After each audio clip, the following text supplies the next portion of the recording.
kembali di video dan di podcast Dua Sisi. Di video kali ini saya akan membahas tentang topik yang begitu keren dan juga akan berbincang-bincang dan ngobrol-ngobrol dengan teman-teman saya. Di sini ada Maya. Halo semuanya. Ada Fitri Malini. Halo. Dan juga ada Zulfan. Halo semuanya. Dan ada Ilham. Boleh kasih tepuk tangannya semuanya. Apa kabar guys? Ya, baik. Alhamdulillah. Fitri Sangat lancar sih.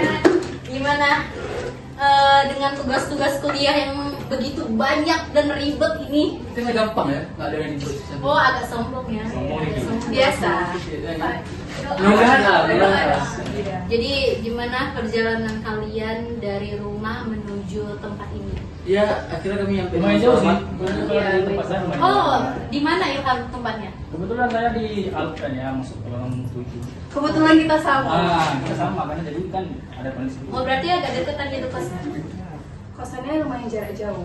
Jadi lebih jauh dia. Iya. Kalau Fitri di mana, Fit? Kalau saya di Kawai, jadi setidaknya ada 30 menit lah. Oh, berarti jauh.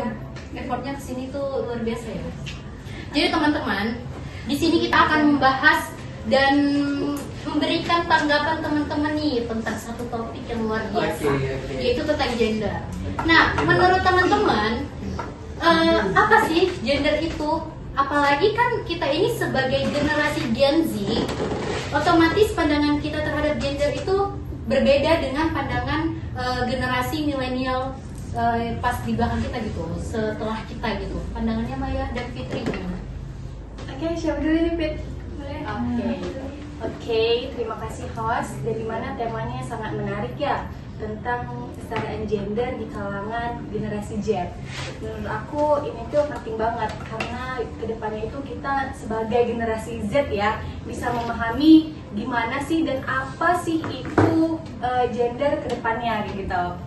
Oke, kalau menurut aku pribadi ya, gender itu dia lebih dari sekedar jenis kelamin yang kelihatan. Gender itu kadang dia soal identitas, ekspresi diri, dan gimana seseorang itu merasa nyaman untuk dirinya sendiri.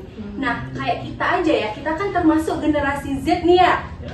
Jadi kita tuh kadang lebih terbiasa melihat gender itu kayak sesuatu yang fluid atau yang fleksibel gitu. Jadi kita paham kalau setiap orang itu bisa punya cara unik untuk nunjukin siapa dirinya tanpa harus ada kata label tertentu gitu. Jadi beda sama generasi sebelumnya. Nah, kalau generasi sebelumnya itu guys, itu dia mikir gender itu hanya ada dua pilihan saja. Kalau nggak laki-laki atau perempuan gitu. Jadi kalau misalnya kita tuh Gen Z itu kita lebih open dan lebih nerima spektrum gender itu yang luas. Dan menurut aku dan buat aku itu keren banget sih, karena semua orang itu kan punya ruang untuk jadi diri dia sendiri tanpa takut dihakimi. Nah gitu sih kalau pandangan aku. Kalau kamu Pip? Menurut aku di era sekarang ini ya kan, Gen Z ini mengalami perubahan besar dalam cara dia memandang gender gitu. Apalagi kan kita nih tumbuh di era digital, di mana kita bisa mencari informasi seluas-luasnya ya kan. Nah, dengan begini kita akhirnya jadi lebih sadar bahwasanya penting sekali kesetaraan dan keadilan antara Laki-laki dan perempuan. Ya. Itu benar sih. Kalau menurut teman-teman kayak Zulfan dan Ilham gimana? Jadi siapa dulu nih? Sama kalau dulu. Ada saja dulu. Oke, ini Saya akan perspektif gender ini makin zaman, makin maju zaman, makin berubah gitu. Kalau Berbeda. Iya, berubah. Kalau dulu itu pada zaman ini sedikit sejarah ya. Pada zaman Sparta, ada Sparta. Yes. Ya. Sparta itu adalah salah satu kota di Athena di Sparta. Itu perempuan dianggap cuma alat reproduksi. Ya. Perempuan tuh cuma kayak ibarat pabrik lah. Jadi perempuan ya serius. Jadi perempuan cuma untuk buat anak, habis itu terus anaknya bakal nih. Kalau anaknya laki-laki bakal jadikan tentara. Kalau perempuan ya buat anak lagi akhirnya kan. Oke. Jadi diputar gitu-gitu aja. Dan perempuan tuh di zaman dulu kayak hanya di kasur Alah. gitu aja ya. Iya.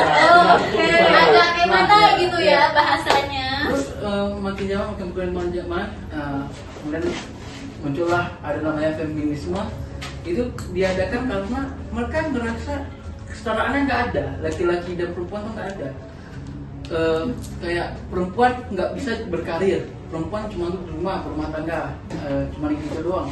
Tapi sekarang kan semakin lama semakin terbuka, udah ada feminisme, udah ada media, dan media adalah salah satu hal yang paling pengaruh nih. Iya. Buat pemikiran kita terbuka. Apalagi nih kita Gen Z, kita selalu berdampingan dengan media. Iya. Seperti itu.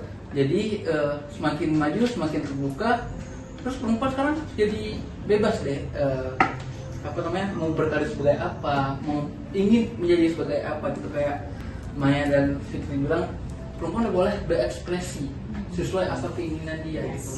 Kalau dulu kan sekolah aja nggak boleh. Yes. Iya kan?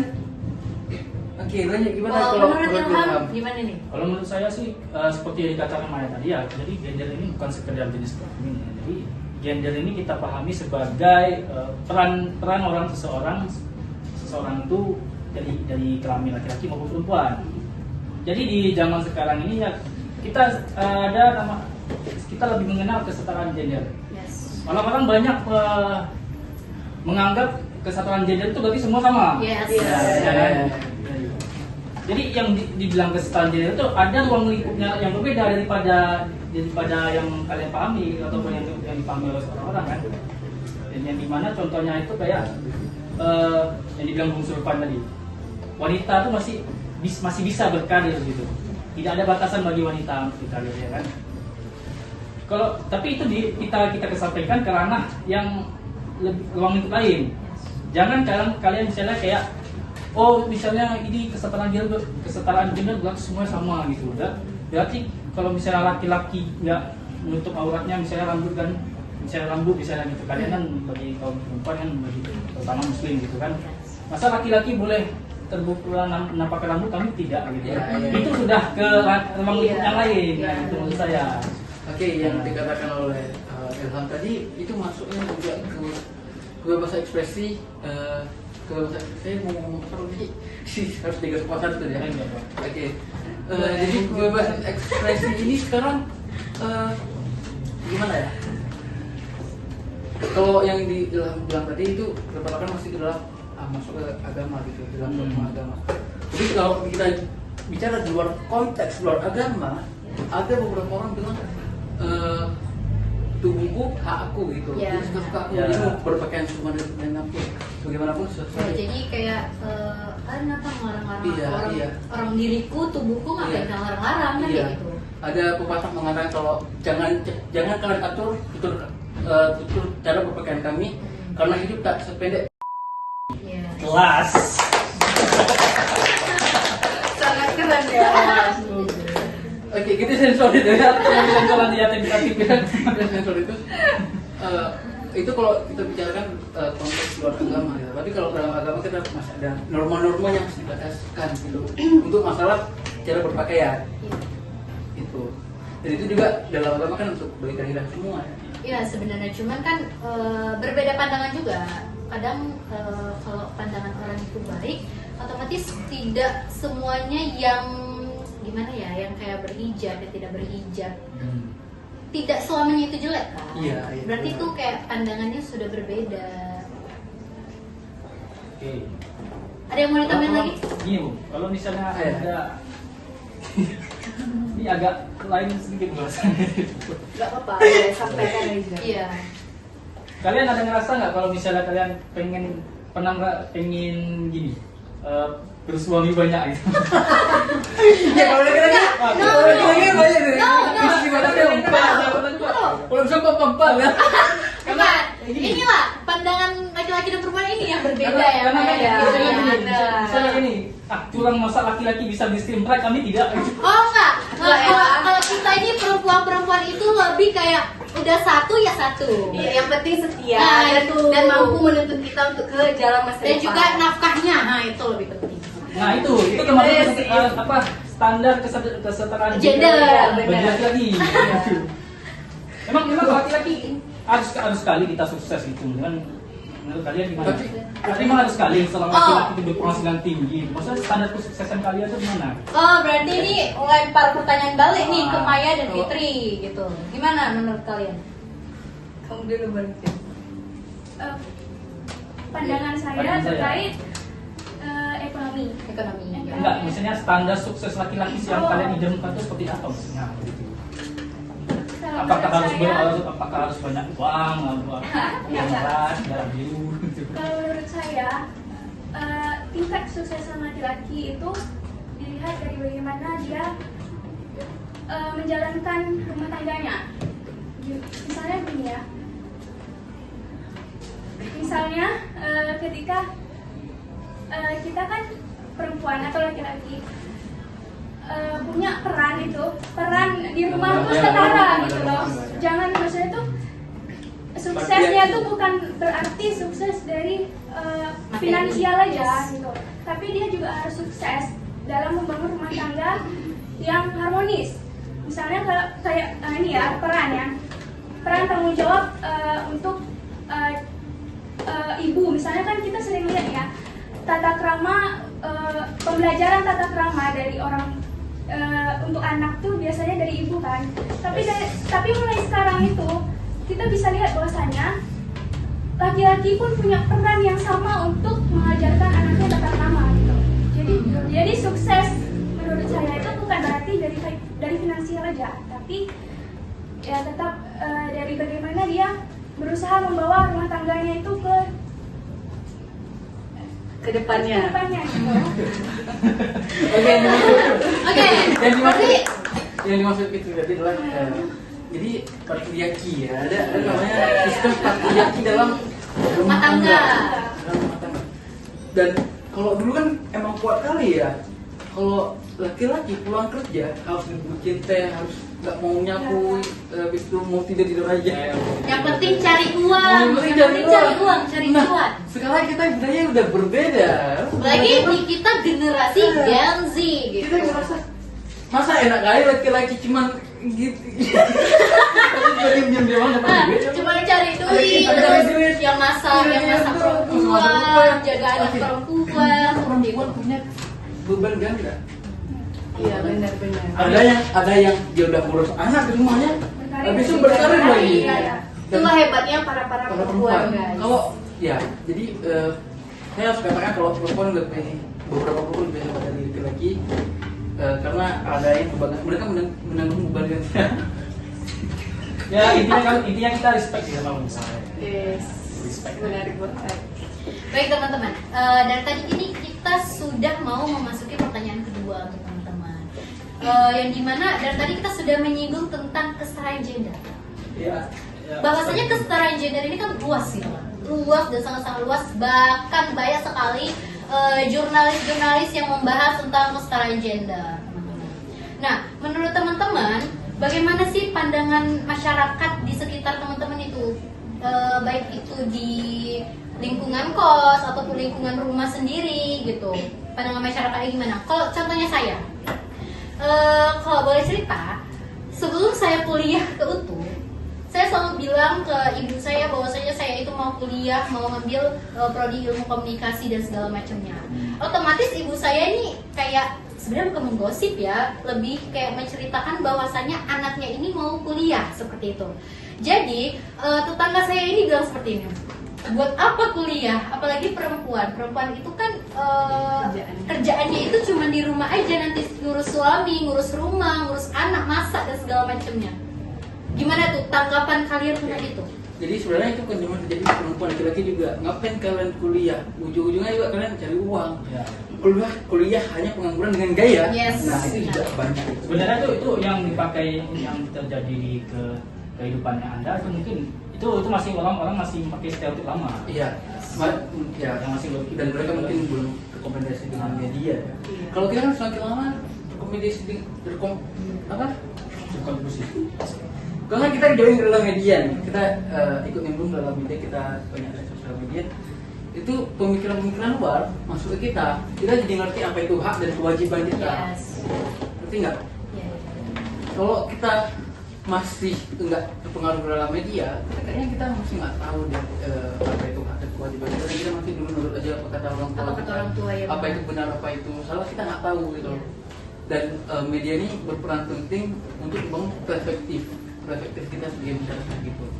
Mau dibawa kemana itu, Oke. media punya kontrol itu semua.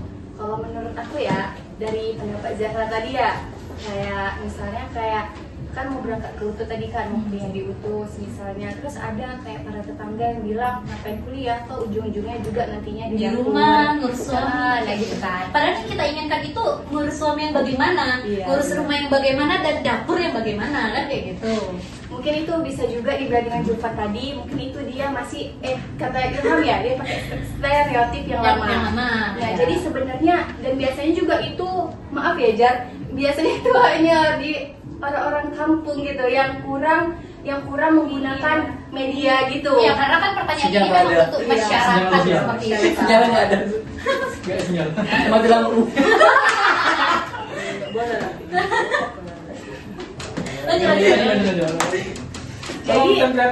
Jadi kita bandingkan itu ya, kalau misalnya di sebagian kota besar itu yang lebih tahu atau lebih kayak ngecek media, lebih paham dengan media di mana tentang kesetaraan gender itu, mungkin mereka perempuan itu dia bisa memilih peran. Kadang perempuan juga bisa jadi pemimpin, kadang di kota-kota besar itu bahkan laki-laki itu dia pun bisa jadi stay at home aja dan di rumah aja kayak gitu.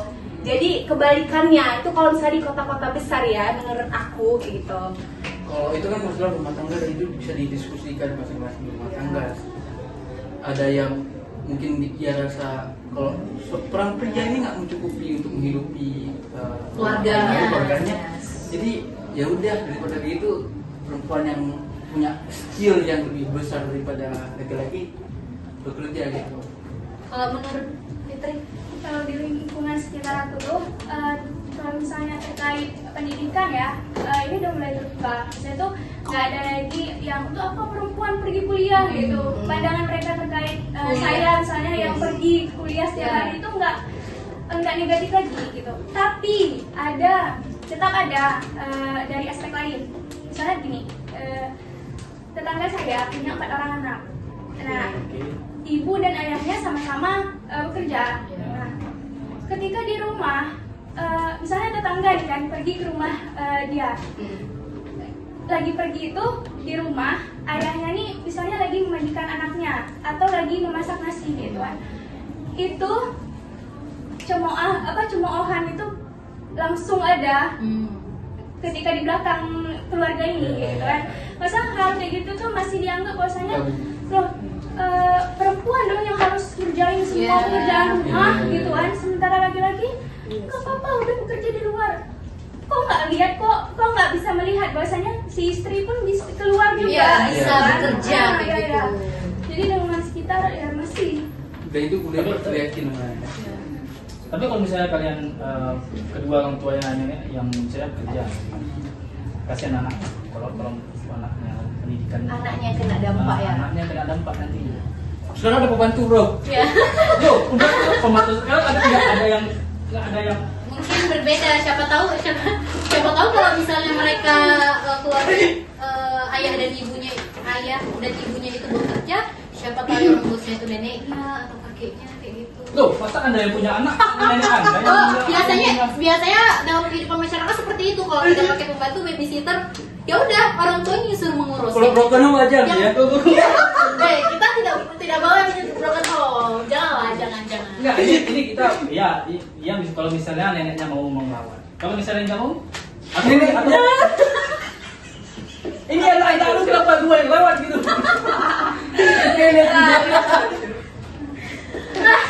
Gue ngelawat 42 ini. Udah kelewat pun. Udah gitu misalnya gini, kalau misalnya kalian pembantu, ya kalau memang kalian sanggup membayar pembantu tuh, kalau nggak bisa Makanya Coba pernah. mungkin gini guys, gini.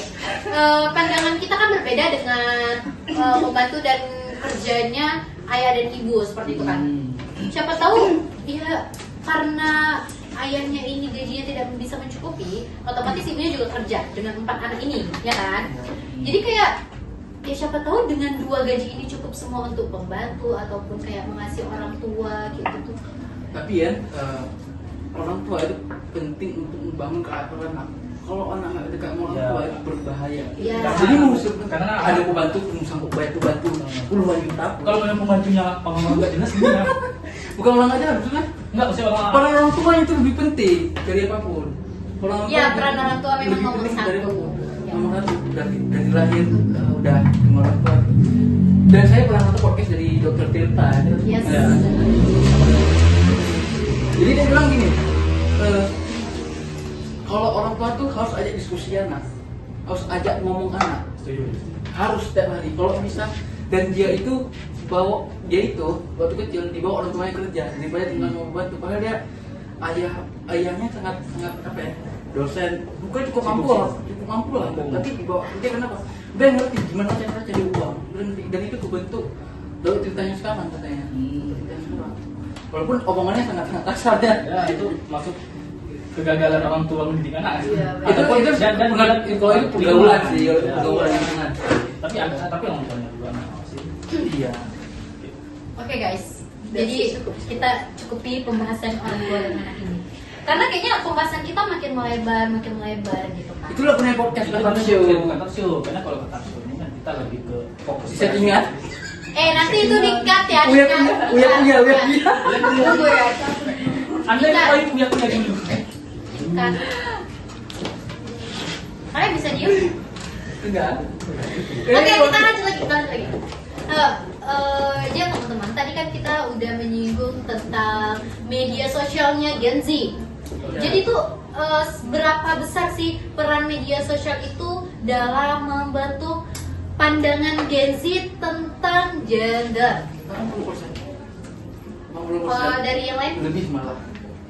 Kalau menurut saya sih cukup pengaruh sih, karena kan bahkan anak-anak kecil pun sudah pandai di sosial media. Iya.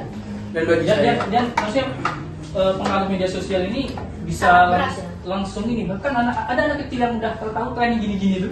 Velocity ya. Velocity itu termasuk pengaruh dari media sosial ini. Kalau Maya? oke. Kalau menurut aku juga besar sih, karena apalagi kita generasi Gen Z sekarang, kalau melihat media sosial itu sebagai kayak jendela kita keluar gitu ya, Iya. sebagai jendela kita gitu. Nah jadi dalam membentuk gender itu mungkin lewat media sosial itu Gen Z itu terpapar banyak perspektif baru. Kayak dia misalnya dari media sosial itu dia mungkin mendapatkan perspektif yang berbagai macam kayak gitu. Jadi menurut aku dari 100% juga mencakup 85% lah. Kalau Fitri? Menurut aku sangat-sangat besar. Kayaknya nggak perlu dipersenkan. Yes. Pokoknya emang pasti 100% sangat-sangat besar ya. Oke. Kenapa sangat besar? Karena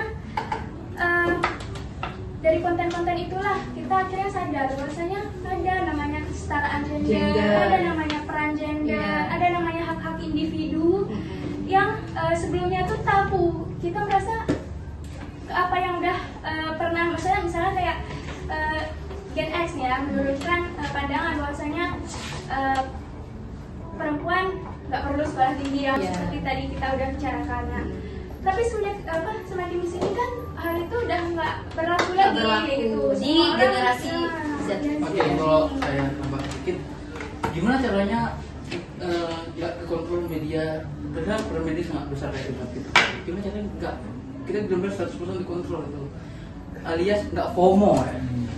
Itu banyak baca buku, karena baca buku tuh bakal melahirkan perspektif perdebatan yang ada di sosial media. Iya, tapi kan tidak semua orang mampu Aku maksudnya dalam hal membaca buku. Tidak semua, karena gini, terkadang orang-orang itu lebih paham dengan media sosialnya dari internet dan segala macamnya untuk membaca berita dan tentang gender segala macamnya lah, daripada membaca di buku kayak gitu. Itu makanya itu perlu dilatih. Kenapa? Kalau cuma baca di internet, infonya nggak lengkap, sumbernya juga ataupun kurang lengkap, dan kemudian Banyaknya apa hoax bahasa gitu ya. saya bukan saya nggak tahu apa istilahnya, tapi bahasa kasar aja, masturbasi pikiran. Ya, Masturbasi pikiran karena apa? Karena singkat cepat, jadi kita terbiasa dengan hal-hal yang singkat dan gampang stres pada akhirnya. Jadi untuk melambatkan itu, dan pertama baca buku tuh biar nggak kejebak dengan media. Jangan sampai ada berita hoax kita percaya juga. Iya, iya. Ya itulah pentingnya baca buku. Kita jadi tahu ini kata siapa, menurut teori siapa. Walaupun ada buku ada referensinya, perdebatannya tinggi. Itu perlu dilatih. Kayak orang tua latih pada Anda baca buku. Oh ya, literasi digital juga sangat-sangat Iya, penting. itu, Iya. itu di dalam generasi kita itu sangat penting ya.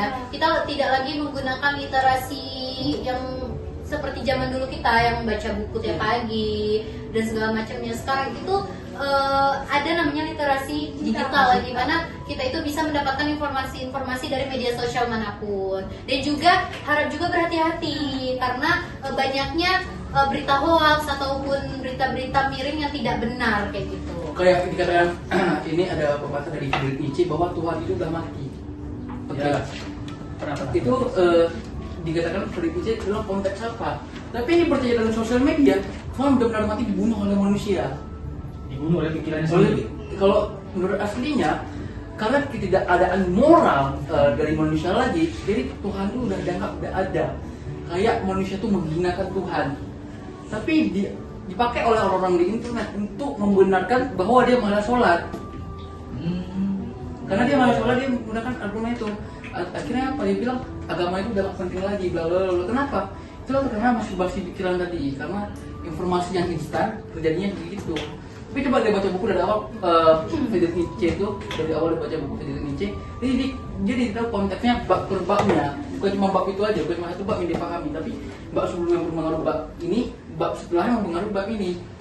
Jadi maksud dari saudaranya tahu, bukan cuma dari quotes-quotes itu Tuhan telah mati, merasa keren gitu kan. Kalau dia menganggap betul Menganggap bahwa betul. Tuhan mati dan nggak hidup lagi gitu. Iya. Dan udah gitu pun merasa ya bahwa Besok Tuhan bilang, itu I'm a drug scholar. Gue belajar filsafat, gue udah paham filsafat. Karena cuma quotes-quotes doang. apalagi Anda baca filsafat melalui TikTok dan melihat komentar-komentarnya yang kadang yang tidak kadang- masuk akal ya, Ada juga di luar nalar ya. Jujur ya, semua pertama kali pengaruh dalam filsafat itu namanya Stoikisme. Stoikis. Saya awalnya cuma baca-baca quotes doang dan ternyata pas saya baca buku Stoikis itu ternyata ada juga banyak catatannya, banyak juga kenyataan prinsip Stoikisme nggak 100% sempurna gitu kan. Tapi karena pengaruh media quotes yang keren-keren tadi itu, saya ada quotes dari Seneca kalau nggak salah, saya Marcus Aurelius. Itu katanya anggaplah istri dan anakmu benda mati. Jadi kalau mereka kehilangan, kamu nggak akan merasa kehilangan sekali. Nah ini kan kalau disebarkan ke internet gitu aja kan bahaya ya. Iya. Ini itu yang perlunya baca buku. Kenapa? Biar tahu konteksnya, maksudnya apa. Baik kalian, mulai sekarang bacalah buku. Kalau nggak bisa baca, baca komik dulu. Jadi jangan terlalu ke media sosialnya ya. Jadi kita harus kayak literasinya juga dengan buku juga, jangan terlalu Seimbang. ya seimbang lah dengan media sosial dan dengan Oh iya, buku. satu lagi. Dan buku itu bukan bukan untuk mendapatkan informasi. Mendapat informasi kan udah di internet. Bukan untuk pintar kan udah di internet juga. Kita bisa cari-cari jurnal di Google Scholar. Apalagi sekarang udah ada yang namanya AI. Iya. Wow, Nah, itu semuanya itu bisa Nah, akses. Ya itu gitu. sangat-sangat berbahaya. Jadi Berbahaya. baca buku itu juga untuk kita melambatkan waktu kita membaur dengan dunia, membaur dengan imajinasi kita. Saya ada salah satu quote di Majelis Lidah Berduri, pernah dengar? Majelis Lidah Berduri bilang, siapa yang membutuhkan imajinasi ketika kita sudah punya televisi? Dia itu quotes-nya tahun 2015 atau 2000 itu kan masih televisi belum ada internet yang masif seperti sekarang gitu ya. Nah, jadi kita juga melatih imajinasi kita dengan buku, membaur dengan dunia lagi. Dan kalau kalian mau beli buku, beli di saya. Wow. Promosi ya. 200 bookstore, jangan lupa. Jadi teman-teman, dari tadi kita sudah sangat menyinggung gender dan kesetaraan gender. Jadi aku nih mau nanya ke kalian karena ini ada perempuan dan laki-laki tentang kesetaraan gender. Jadi kalian tuh sebenarnya untuk laki-laki dulu ya. Sebenarnya kalian tuh setuju nggak sih tentang kesetaraan gender ini? Karena aku pernah lihat dalam satu podcastnya Najwa Shihab. bahwasanya ada nih orang yang bilang bahwasanya dia nggak setuju kalau perempuan itu melebihi batas laki-laki, melebihi gajinya laki-laki gitu. Siapa yang Siapa? Anang. Wow, saya tidak tahu. Wow, Anang Boleh slotnya. dong spill Anang dikit slotnya supaya ya. tahu siapa yang ngatain. wow. Nah, jadi teman-teman, kalau di aku sendiri ya, kesetaraan gender ini artinya bukan bahwa laki-laki dan perempuan itu sama, setara gitu dari segi fisik dan segala macamnya seperti itu. Tapi kesetaraan gender ini adalah perjuangan kami seorang perempuan itu untuk mendapatkan hak yang sama seperti laki-laki. Oke, bahwasanya perempuan itu tidak sama kekuatannya, laki-laki itu lebih lebih bisa kuat, lebih merasa kuat, kuat lebih gitu. ngerasa kuat untuk misalnya mengangkat batu yang begitu besar seperti itu kan. Sedangkan perempuan nggak bisa, oke, seperti itu. Nah, kalau pandangan laki-laki nih, kalian itu setuju nggak tentang kesetaraan gender ini? Oke, pertama kalau bilang kayak misalkan yang lebih perempuan nggak sanggup angkat berat, itu udah namanya biologi dan itu udah fix ya, matematika 1 tambah 1 sama dengan 2 itu makanya nggak bisa berubah lagi. Kecuali Prabowo 10 tambah 2 sama dengan 13. 11. Wow, agak dikat ya. Oke, terus karena itu biologi, kita bilang kan takdir lah, takdir. Emang pada dulu gitu. Kayak yang kita bilang di belakang layar tadi, boti ya. Kalau boti kan udah nggak takdir, Udah melawan takdir. udah melawan takdir. Tapi kalau perempuannya yang soal tenaga kan takdir. Tapi soal jabatan di dalam suatu perusahaan itu kan sekarang perempuan udah menempuh pendidikan setara, menempuh ada skill-skill yang bahkan melebihi laki-laki jika dia pegang di posisi itu. Dan itu emang nggak masalah, itu emang kalau dia emang kompeten ya lakukan. Kalau dia emang kompeten ambil tanggung jawab itu. Bukan kayak Prabowo nggak kompeten tapi ambil jabatan itu kan. Wow. Jadi kayak aneh gitu. Oke, selama dia berkompeten, selama dia mampu memenuhi tanggung jawab itu, memenuhi, misalnya dia jadi CEO perusahaan, misalnya dia jadi presiden kayak Megawati, ya ambil. Dan itu nggak masalah, itulah hak, udah menjadi hak itu. Kalau ada yang mengatakan kalau ini kesalahan berpikir termasuk kalau perempuan mencari kesalahan, kenapa perempuan nggak jadi kuli bangunan? Nah itu adalah bentuk dari kesalahan berpikir.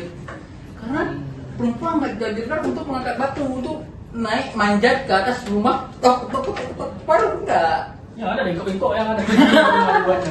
Jadi itu pandangan Zulfan. Kalau pandangan perempuan gimana tentang kesetaraan gender kita nih? Oke, kalau menurut aku ya, kesetaraan gender itu Ya kami setuju, setuju, tapi nggak semuanya ke laki-laki gitu. Ya maksudnya kan ini kan kesetaraan Oh, gender iya. yang dibuat perempuan. Yes. Jadi menurut aku juga kesetaraan gender itu sama seperti Julkan yang bilang tadi, bahwasannya itu bukan berarti laki-laki dan perempuan itu harus setara persis dalam segala hal, maupun dari fisik ataupun kemampuan ya. Tapi lebih ke soal kesempatan hak yang adil. Nah, kita berjuang supaya perempuan itu juga punya hak yang sama besar seperti laki-laki, mau di bidang pekerjaan, di bidang kehidupan sosialnya, Gajinya. termasuk ya. Ya, Itu menarik, pokoknya itulah.